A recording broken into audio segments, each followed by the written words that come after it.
Balen Shah isn't your typical politician. Before becoming mayor, he was a rapper, a musician, and a poet. This super talented guy also has a degree in structural engineering. Going from music to politics shows how talented he is and how much he cares about Kathmandu. In a really important election, Shah became the first independently elected mayor of Kathmandu. This was a big deal in Nepali politics. It showed people wanted a change, a leader who wasn't afraid to do things differently. Shah's artistic background gave him a special understanding of Kathmandu's problems.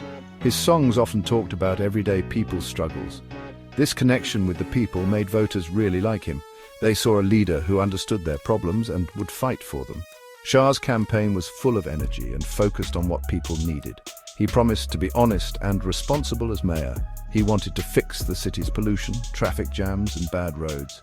His message was popular, especially with young people who saw in him their hopes for a better future.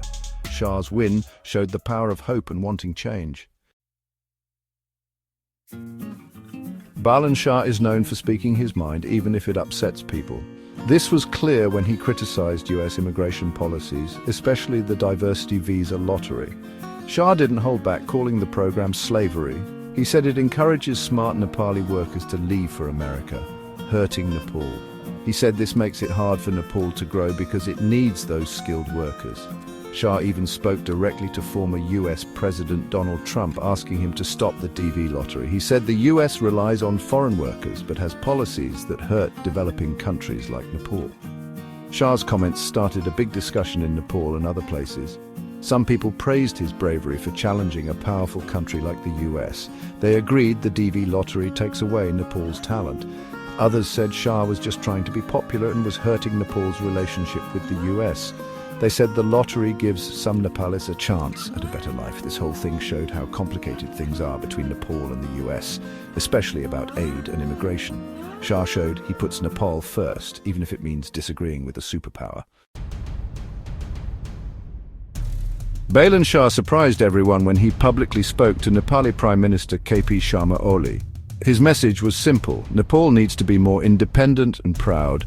Shah said this when Nepal was dealing with aid cuts and feeling disrespected by countries like the US, India and China. He talked about the US cutting millions of dollars in aid to Nepal.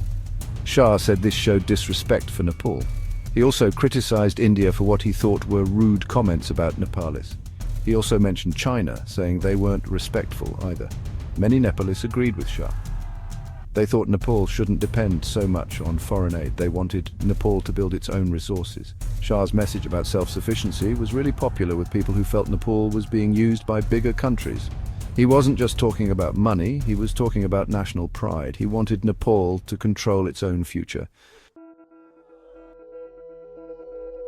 Wanting to be more open and honest, Balen Shah made a big change in Kathmandu's government. He started broadcasting all city meetings to the public. Many people thought this was a great way to make the government more responsible.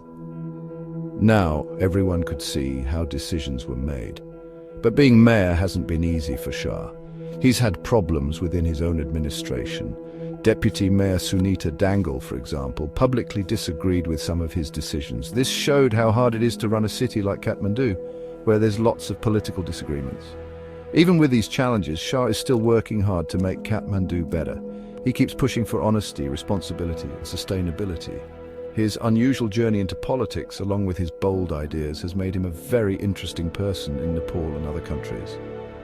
We'll have to wait and see what Balen Shah's impact will be on Kathmandu and Nepali politics.